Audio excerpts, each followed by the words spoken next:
warahmatullahi wabarakatuh. Selamat siang, salam sejahtera untuk kita semuanya. Pada hari ini tanggal 20 Oktober 2024, saya dan kita semua turut menyaksikan sebuah peristiwa bersejarah, yaitu pelantikan presiden dan wakil presiden kita yang baru. Oke. Jadi kita sudah dipimpin oleh rezim atau pemerintahan Bapak Joko Widodo selama 10 tahun terakhir, dan sekarang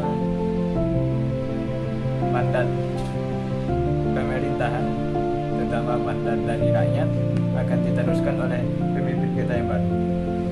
Jadi video ini isinya tentang pesan dan kesan, ya, serta hal-hal yang ingin saya sampaikan. Saya sudah mencatatnya di sini. Ya, ini teks yang telah saya tulis beberapa hari yang lalu. Ya, saya sengaja membuat ini, ya, ibaratnya untuk reaction atau tanggapan atas momen ini. Saya bacakan isi surat yang isinya 3 halaman ini ya, 3 lembar ini ya. Tapi sebelum itu saya ingin berpesan bahwa setelah peristiwa yang bersejarah ini, kita harus berdamai lagi, kita harus bersatu lagi ya, di bawah pemerintahan yang baru. Semoga harapan-harapan yang kita tumpukan bisa terrealisasikan secara nyata untuk negara kita yang lebih baik lagi. Dan juga saya mau menyampaikan juga bahwa video ini saya buat atas nama pribadi, tidak diinstruksikan atau tidak dipengaruhi siapapun, dan bukan atas pesanan pihak manapun. Jadi ini murni adalah video saya sendiri. Oke. Bismillahirrahmanirrahim. Assalamualaikum warahmatullahi wabarakatuh. Dengan nama Tuhan yang Maha Pengasih dan Penyayang,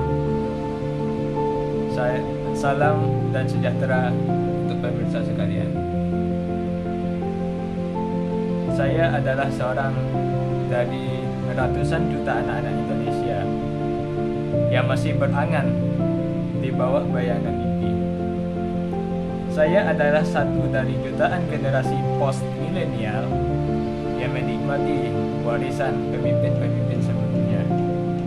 Saya juga salah satu dari hampir 300 juta atau sekarang mencapai 284 juta penduduk Indonesia yang seharusnya dapat merasakan dan memahami apa yang masih menjadi persoalan di negeri ini. Dalam video ini, saya secara terbuka menyampaikan suara yang selama ini tidak banyak tersampaikan di ruang publik, termasuk media sosial. Saya dengan kesadaran pribadi sebetulnya ingin turut menggunakan hak-hak yang diberikan oleh negara ini. Saya menyadari bahwa meskipun saat ini saya hidup di masa-masa reformasi yang diharapkan lebih demokratis dan ada ruang kebebasan yang bisa diisi, saya perlu menyampaikan bahwa kebebasan dan hak yang ada tidak absolut dan ada pertanggungjawabannya. Dalam video ini saya secara terbuka menyatakan pengakuan diri sebagai warga negara Indonesia yang pernah dipimpin oleh para pengabdi bangsa. Namun saya hanya merasakan hidup di bawah 2 rezim yang jasanya besar untuk negeri ini. Saya hidup di era reformasi ketika peran publik sudah terang-terangan dilakukan oleh banyak pihak. Harusnya ini bukan tentang saya, tapi ini adalah tentang kita. Dalam video ini saya menyampaikan pesan dan kesan yang apalah daya mungkin takkan dijangkau semua orang, tak akan didengar semua orang. Hari ini, tanggal 20 Oktober 2024, setidaknya video ini disiarkan agar sewaktu-waktu masih tersimpan. Saya menyatakan bahwa video ini bukan rekayasa, bukan titipan pihak manapun, dan bukan pula atas permintaan golongan politik manapun. Saya memiliki prinsip yang independen. Saya bisa berpihak, tetapi akan lebih nyaman rasanya jika bersikap dengan pendirian sendiri. Oleh karenanya, maaf, saya tidak mau dipengaruhi kelompok politik praktis manapun. Video ini secara terbuka disampaikan mengenai apa yang sebentar lagi akan berlalu, apa yang sebentar lagi akan dikenang ataupun terlupakan jika kita terlalu berlarut dalam suasana yang akan datang. Inilah suara saya.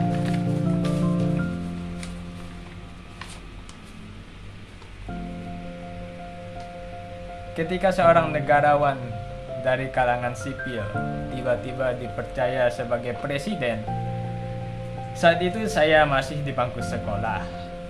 Ketika bahkan rumus aljabar belum sampai pada minda pengetahuan. Saya masih ingat ketika setelah pelantikan ada pesta akbar di Monumen Nasional yang tersiar di televisi. Saat itu saya mungkin hanya tahu bahwa pemilu itu menusukkan paku ke permukaan kertas, mencelupkan tinta pada jari, dan ada pos-posnya. Tentunya pemirsa juga sudah mengetahui tentang hal itu. Tetapi begitulah, tiba-tiba sosok yang belum banyak dikenal menjadi presiden. Padahal saat masih TK, ada nama presiden dan wakil presiden yang harus dihafal. Bahkan ada lagunya lagi. Jujur saja, mungkin pengetahuan saya soal sosok ini hanya terbatas.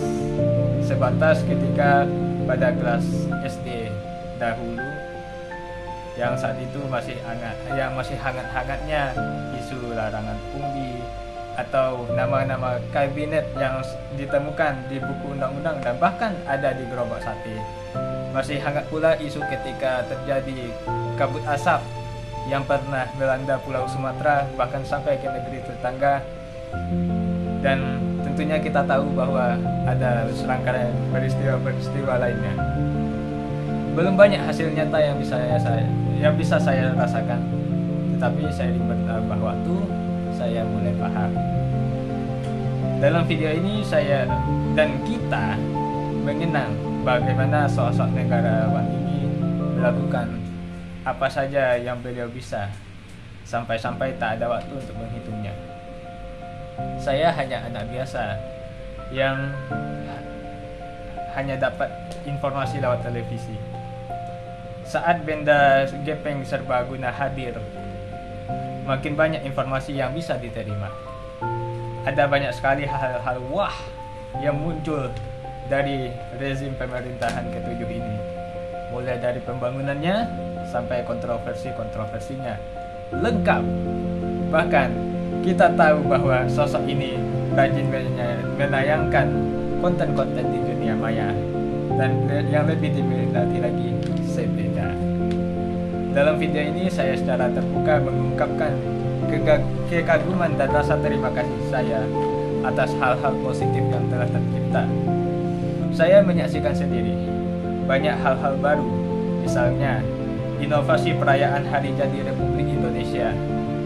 Ada slogannya, ada logonya, dan tentunya tradisi perayaan pun masih ada, bahkan dikreasikan lagi.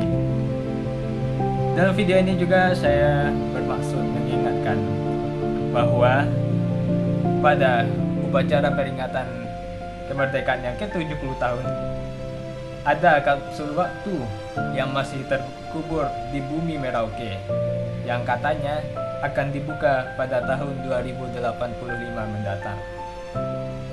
Dalam video ini saya juga bahkan kita juga mengenang betapa suksesnya perhelatan Asian Games 2018 yang lalu. Indonesia kala itu dipercaya sebagai tuan rumah untuk kedua kalinya setelah tahun 1962. Ini sejarah yang mengagumkan dengan segala serba-serbi yang menarik. Rasa bangga berkesempatan untuk merasakan momen Asian Games sempat diwujudkan secara pribadi dengan tugas prakarya. Ada tiruan maskotnya, yaitu Bin, Atung, Kakak, serta diberi cungkup tiruan Gelora Bung Karno. Saya yakin pemirsa juga punya momen tersendiri ketika Asian Games digelar. Ya. Semua itu sudah dijalani atas kuasa Tuhan. Kita sampai pada masa-masa sekarang. Tetapi perlu diingat bahwa kita pernah merasakan yang namanya pandemi. Ya, kita pernah merasakan yang namanya pandemi, tepatnya pada periode kedua dari rezim ini yang akan saya sampaikan. Oke, kita lanjutkan. Tiba-tiba sosok negarawan ini kembali terpilih sebagai presiden setelah adanya drama demokrasi. Ya, tentunya kita dan saya juga merasakan warna-warni politik kala itu. Walaupun tak akan dibahas lebih lanjut. Kita tahu bahwa publik Indonesia sudah semakin melek dengan teknologi. Makin banyak fakta dan spekulasi yang bisa dirumpi dan ditanggapi setiap hari. Satu langkah fenomenal dan yang nekat dan kontroversial adalah pindahnya ibu kota negara kita. Jakarta sudah lebih dari 56 tahun menyematkan status ibu kota dalam ribuan kesempatan. Apakah itu di forum global, kamus pengetahuan umum, pelajaran IPS di sekolah, hingga masalah banjir dan macet. Saya pribadi sejak awal telah menyambut baik isu ini dengan keyakinan adanya inovasi, arsitektur dan ilmu pengetahuan dan teknologi, serta ekosistem. Untuk cerita pribadi, kami pernah diberi kesempatan untuk mengajukan ibu kota negara versi kami dengan dorongan keluarga serta sempat tersiapkan. Walaupun rancangan kami kalah jauh dengan ide-ide brilian semacam Nagara Rimba Nusa dan kawan-kawan, ya itu yang bisa dibanggakan. Ya itu pengalaman yang bisa diceritakan. Kita perlu menyadari bahwa sudah nisbi dan harus terjadi ibu kota kita pindah. Kita tahu banyak yang bersuara sebaliknya. Ada yang bicara anggaran, ada yang bicara hutan, satwa yang dilindungi, masyarakat adat, dan lain-lain. Menurut hemat saya, semua suara-suara tersebut harus ada solusinya sekarang. Kini kita sudah tahu bahwa nama ibu kota baru kita adalah Nusantara. Posisinya ada di sebelah selatan, pusat ibu kota Kutai Martadipura dan Kartanegara di masa lampau. Kita sudah tahu bahwa istana presiden kita bentuknya mirip sang Garuda yang menunduk dan merentangkan sayapnya. Kita sudah tahu bahwa pembangunan ibu kota masih berlangsung. Bahkan menurut pengamatan pribadi, ini rajin diunggah setiap hari di media sosial oleh para content creator kita yang luar biasa. Dalam video ini saya dengan sadar dan terbuka mendukung adanya usaha pembangunan IKN ini, dan juga dengan sadar saya meyakini bahwa ini tidak serta-merta mengalihkan negara dari banyaknya isu-isu yang sangat melelahkan. Pada masa ini pula, kita ikut tercebur ke dalam masa pandemi. Semuanya terhambat, semuanya jadi berbeda. Saya tidak bicara banyak tentang pandemi. Pun kita sama-sama telah merasakannya sendiri. Kita mengenang masa yang berbeda ketika memasuki pendidikan menengah bagi yang masih bersekolah kala itu. Para pelajar, termasuk kita, termasuk saya, termasuk kami, sempat harus bermasker, harus menggunakan face shield, menggunakan sanitasi tangan, membawa perbekalan ke sekolah, belajar daring, ada pembelajaran hibrida, vaksinasi, hingga pada lebaran pun tak ada mudik. Apalagi yang sempat viral itu ada PSBB, ya, ada pembatasan-pembatasan. Kita semua sudah merasakannya. Semua itu sudah dijalani atas kuasa Tuhan. Akhirnya kita bisa lolos dari perhadap pandemi. Kirain kita tetap bakal pakai masker setelah pandemi reda. Ternyata tidak. Pada akhirnya sampailah kita pada saat ini. Sebentar lagi semua suka duka selama 10 tahun ini akan ditinggalkan, dikenang, atau malah terlupakan. Dalam video ini saya telah banyak bercerita tentang kesan-kesan selama hidup pada rezim ke-7 Republik Indonesia. Sekali lagi saya menyatakan kekaguman dan rasa terima kasih atas sumbangan selama ini. Akan tetapi saya dan kita punya catatan, kekecewaan atas banyaknya persoalan yang tak kunjung usai, termasuk drama yang ada akhir-akhir ini. Saya pernah kecewa, kita juga. Saya pernah berkeluh kesah, kita juga. Saya pernah tidak setuju atas fenomena sisi negatif yang ada. Kekecewaan tersebut berakar pada dua hal, yaitu dramatisasi politik dan pro kontra yang selama ini dikritisi diam-diam di dunia nyata. Saya ingin berpesan bahwa sandiwara seperti itu harus disudahi. Kita ini adalah bangsa yang besar, sehingga semua masalah yang ada harus disikapi secara dewasa. Pemerintah seharusnya bekerja sejujur-jujurnya, terbuka kepada rakyat, mampu mengubah apa saja ciri khas keburukan yang masih mendarah daging.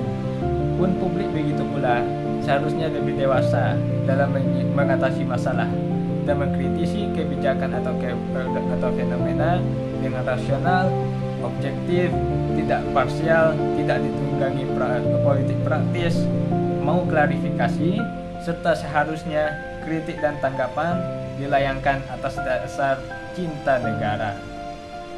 Sayang jika para pemimpin kita berdosa, ya, harusnya itu semua ditunjukkan sebagai rasa kasih sayang kita, bukan atas dasar kebencian dan iri hati.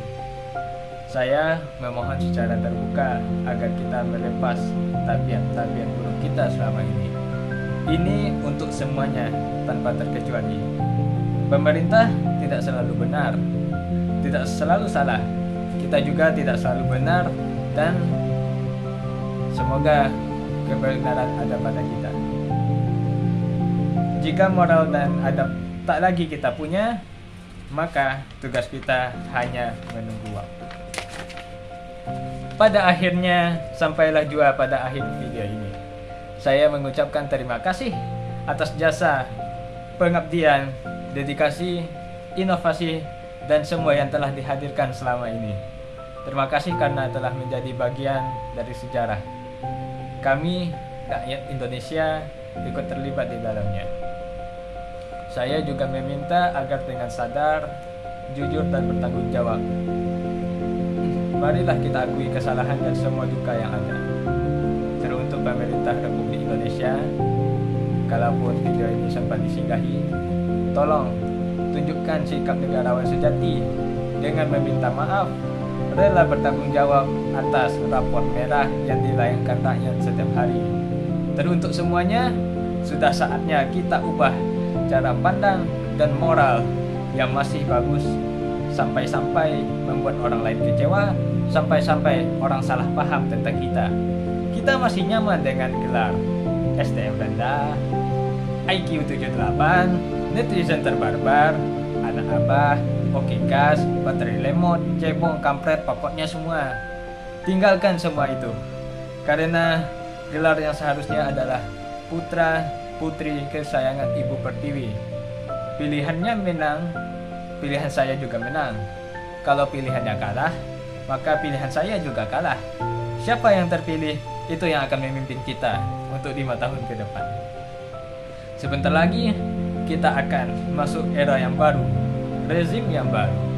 Akan ada cerita baru, kabar baru, ibu kota baru, generasi baru, hingga masalah baru.